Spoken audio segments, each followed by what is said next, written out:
The thrum of rotor blades cut the sky, a black silhouette hovering low over the tree line. A young girl, barely 8 years old, clutched her father's sleeve, her blue eyes wide with terror. "Daddy, that helicopter!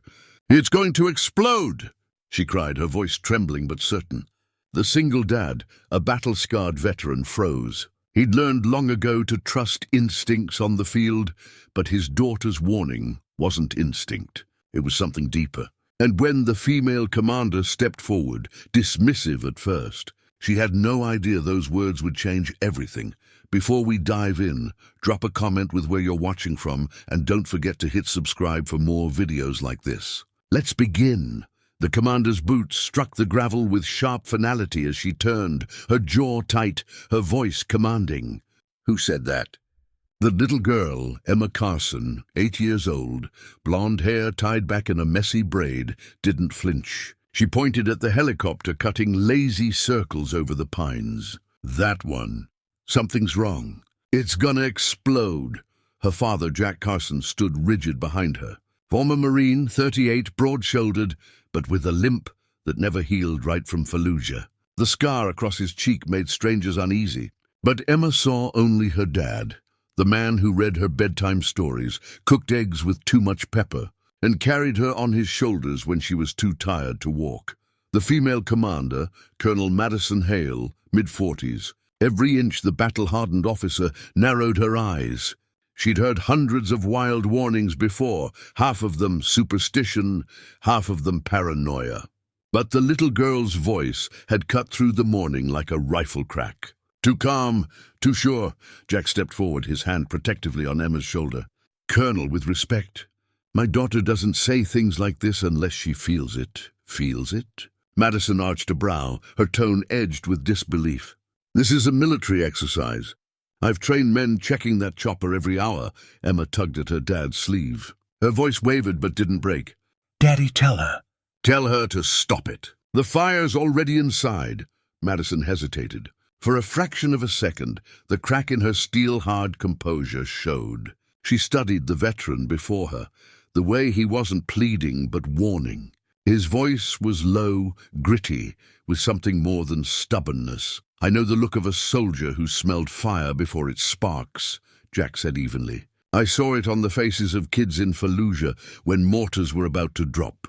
You don't ignore it, Colonel. Not if you care about your people." That word, care, landed like shrapnel in Madison's chest. She wasn't a woman who allowed sentiment, but she'd buried enough men to know regret comes fastest to those who dismiss warnings. "Fine," she snapped.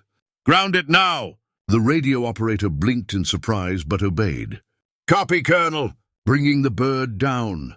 The helicopter's descent was smooth until it wasn't. A stutter in the blades, a cough in the engine. Then the sickening bang as a plume of smoke burst from its side. The chopper bucked violently, dropping like a wounded hawk before slamming into the dirt. Flames leapt high, black smoke rolling into the sky. The crowd of soldiers erupted in shouts. Madison's throat tightened. Every instinct told her men were about to die inside that wreck. She moved, but Jack was faster. "Emma, stay!" he barked. She grabbed his sleeve, terrified. "Daddy, don't!" He crouched, gripping her trembling hand. His voice was steady, fierce. "Pumpkin, remember what I told you? Kindness is courage. Those people need someone right now. If it were me in there, I'd pray for another dad to step in." Emma's lip quivered, but she nodded. Tears brimmed in her eyes as he kissed her forehead, then charged toward the flames. "Carson, stand down!" Madison shouted, sprinting after him, but Jack didn't hear. His mind was already in battlefield mode, years of muscle memory snapping into place. He tore off his flannel shirt, wrapped it around his hands, and yanked open the helicopter's side door. Heat scorched his skin, smoke seared his lungs. But inside, 2 young crewmen were pinned, their eyes wide with terror. Jack grunted, shoving debris aside, dragging one soldier out by the harness. He shoved the kid toward Madison, who'd reached the wreck and was now hauling with him. Another groan from the frame, the second soldier trapped under a twisted panel. "Help me lift," Jack barked. Madison planted her boots, their eyes locking in raw determination. Together they heaved. The metal groaned, shifted, then finally gave. Jack dragged the second soldier out, coughing, half choking, but alive. A second explosion ripped the tail section, the force throwing both Jack and Madison backward into the dirt. Dust and fire rained over them. For a moment, silence. Then Emma's scream pierced the chaos. "Daddy!" Jack forced himself to his knees, chest heaving, smoke trailing from his torn shirt. His arms were burned, but his eyes fierce and alive. He pulled Emma into his arms as Madison checked her men, confirming both were breathing, rattled but alive. She turned back to Jack, studying him differently now, not as some broken veteran hiding in a cabin, but as the man who'd just risked his life for soldiers he didn't know. "You disobeyed a direct order," she said. But her voice was softer than before. Jack held Emma close, her face buried in his neck. He met Madison's gaze, unflinching. "No, I followed the only order that ever matters. Protect the ones who can't protect themselves." For the first time in years, Madison Hale felt her throat tighten with something like respect. No, something deeper. Gratitude. She opened her mouth.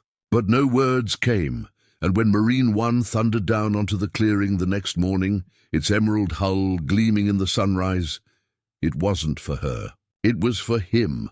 The sound of rotor blades thundered through the valley like an approaching storm. Jack Carson was on the porch of his weather-worn cabin, coffee mug in hand, Emma's laughter floating from inside as she played with her wooden dollhouse. He didn't need to look up. He already knew that sound, not a military exercise, not a medevac bird. Marine One, the president's transport, gleaming emerald and white cut across the morning sky, its presence shattering the silence of rural Maine. Jack's jaw clenched, heart kicking against his ribs. He'd spent years running from uniforms, salutes, and the ghosts they carried. Now they were landing in his backyard. The helicopter kicked up a hurricane of dust and pine needles as it touched down in the clearing near his cabin. Emma squealed, rushing to the porch window. "Daddy, look. It's the president's helicopter." Jack set down his mug with deliberate calm, though his hands trembled. "Emma, stay inside. Don't come out until I tell you." Her face scrunched with worry. "Is it because of yesterday?" "Yeah, pumpkin. It's because of yesterday." He forced a smile. "Don't worry. I'll handle it." The side door of Marine One swung open with a hiss of hydraulics. Out stepped Colonel Madison Hale, crisp uniform gleaming in the morning sun, eyes locked on Jack with an intensity that made the air itself feel sharp. Two Secret Service agents flanked her, their expressions unreadable, their suits immaculate.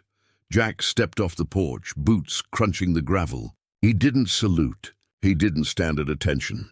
He just stared, his shoulders squared, every inch of him saying he wanted nothing from them. Madison broke the silence first. "You saved 2 of my men yesterday." Jack's voice was low, gravelly. "Didn't do it for you." That made her flinch, not from insult, but from truth. She'd seen the way he'd risked everything. Not out of duty to a flag, but out of duty to something older. Rather, human decency. "You ignored an order," she pressed, as if trying to provoke him. "I ignored a death sentence," Jack shot back. His eyes narrowed. "If I'd listened, your men would be ash by now."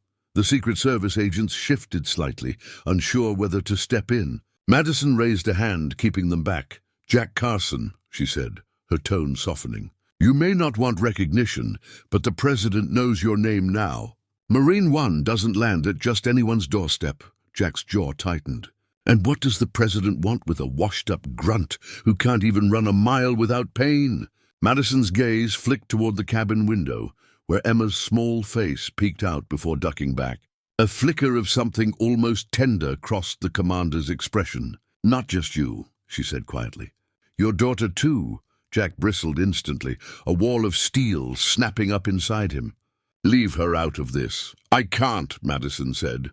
Her voice was steady, but held a weight that pressed down on the moment. Yesterday, she predicted that helicopter would explode. Not a guess, not a hunch, she knew, and she was right. "That's not something we can ignore." Jack's chest tightened. He glanced at the cabin, his pulse hammering. "She's a kid," he said firmly. "She's not some weapon you can recruit. She's not some experiment. She's just Emma." Madison took a step closer. For once, the Iron Commander seemed less like a soldier and more like a woman weighed down by the lives she carried. I don't want to take her from you, Jack, but the world needs to understand what she has. She could save lives. More than you or I ever could. Jack's voice dropped to a near growl.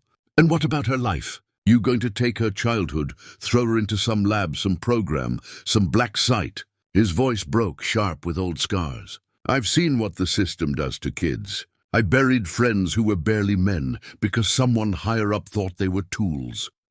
Madison didn't answer immediately. She let the silence hang, heavy with truth neither of them wanted to say aloud. Finally she spoke, softer than he'd ever heard her. Your daughter's gift. It's not a curse. But if it goes untrained, unchecked, it could destroy her. You can't hide her forever, Jack. Inside the cabin, Emma pressed her ear to the door, her small fists clenched. She didn't fully understand the words, but she understood fear. Her dad's voice was different now, raw, protective, desperate. Jack turned his back on Madison, his eyes fixed on the horizon. I don't need your president. I don't need your promises. What Emma needs is a father who will never let the world chew her up and spit her out. Madison studied the man before her. The scars, the limp, the way his shoulders bore not just his own weight, but his daughter's entire future. She saw a soldier who'd walked away from war only to find himself in another one, this time for his child's soul. You're not wrong, she admitted, her voice steady again. But neither am I. Yesterday your little girl saved my men without lifting a finger. The world will come looking for her sooner or later. The question is, when it does, will you let her face it alone? Jack finally turned, his eyes burning into hers. She won't face anything alone. That's the point. The air between them crackled with tension. Two warriors who'd fought different battles, but carried the same scars. Madison wanted to argue, but something in Jack's gaze stopped her cold. This wasn't defiance. It was love carved into stone. Finally, Madison exhaled, shoulders loosening. Then at least let us help you, she said. Not as soldiers, not as the government, but as people who owe your daughter their lives. Jack didn't answer. He just stood there, silent, a storm brewing behind his eyes. Inside, Emma pressed her forehead against the wood of the door, whispering to herself, I don't want to save strangers. I just want my daddy. Marine One's engines roared again, blades chopping the air as if impatient. Madison gave one last look at Jack, then at the cabin window, where Emma's frightened face appeared once more. Her chest ached with something unfamiliar, regret, longing. She didn't know. Without another word, she turned and climbed back aboard. The helicopter lifted, the downwash rattling the cabin's windows, the sound fading into the sky until only silence remained. Jack stood in the clearing long after it was gone, fists clenched, the weight of 1,000 futures pressing down on his shoulders, and for the first time since Fallujah, he realized his battle wasn't behind him. It was only beginning. The silence after Marine One's departure was deafening. Jack stood in the clearing, chest heaving, his hands trembling as if the war had found him again. But this time, the battlefield wasn't sand and concrete. It was his daughter's future. The cabin door creaked open. Emma stepped outside, barefoot in the gravel, her dollhouse tucked under one arm. She looked so small against the vastness of the woods and sky, but her eyes, blue, steady, too knowing for her age, never wavered. "Daddy," she whispered, voice shaking. "They want to take me away, don't they?" Jack dropped to one knee, pulling her close. His throat tightened, but he forced his voice steady. "No, Pumpkin. Nobody's taking you anywhere. Not while I'm breathing." She clung to him, her tiny hands digging into his shirt. "But I don't like it. I don't like knowing things like that. It scares me." Jack's arms tightened around her. He'd carried Marines bleeding out under enemy fire. He'd buried brothers who never saw 30. But nothing cut him as deep as his daughter's trembling voice. "You're not broken," he said, his words firm, almost defiant. "You're not dangerous. You're just Emma, and you're the best thing this world has ever given me." Her tears wet his shoulder. "But what if it happens again?" Jack pulled back, cupping her cheeks, forcing her to look into his scarred face. "Then we face it together. You don't carry this alone. You hear me? Not ever." The conviction in his voice steadied her. She nodded, though fear still lingered. That night, after Emma finally drifted off to sleep, Jack sat on the porch with his rifle across his lap, not as a soldier on guard, but as a father daring the world to try him. The stars stretched endless above, and the whisper of pine trees filled the silence. But silence didn't last. Headlights cut through the trees. A convoy of black SUVs rolled into the clearing, their engines low, their movements precise. Jack's hand gripped the rifle tighter, but something in his gut told him this wasn't an attack. Not yet. The doors opened. Colonel Madison Hale stepped out again, but this time without the polished stiffness of a commander. Her jacket was off, her hair loose from its perfect bun. She looked less like an officer and more like a woman carrying the weight of choices. Behind her were the two young crewmen Jack had pulled from the burning helicopter. Both walked gingerly, still bandaged, but alive because of Emma. Jack rose, rifle still across his lap, his gaze hard. "I thought I made myself clear." Madison met his eyes without flinching. "You did, but I'm not here with orders. I'm here with gratitude." The younger soldier, barely 20, stepped forward. His voice cracked as he spoke. "Sir, I just wanted to say thank you. If not for your little girl, I'd be in a box right now." He swallowed, glancing toward the cabin window. "I owe her my life, and I'll never forget it." Jack's grip on the rifle loosened slightly. He studied the boy's sincerity, the kind of raw, unpolished gratitude you couldn't fake. Madison's voice broke the quiet. "Jack, you said it yourself. Protecting the ones who can't protect themselves, that's the only order that matters. Your daughter did that, not with training, not with weapons, with nothing but her voice." Jack's jaw tightened. "And that's exactly why I won't let the system chew her up. She's not yours to mold. She's mine to protect." "I know," Madison said softly. She stepped closer, her tone almost pleading now.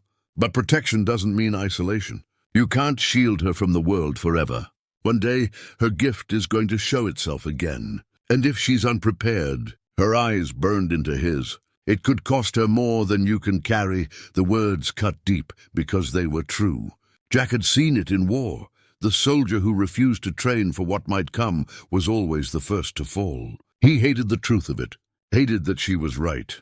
Emma's small voice interrupted, carrying from the cabin door. "Daddy?"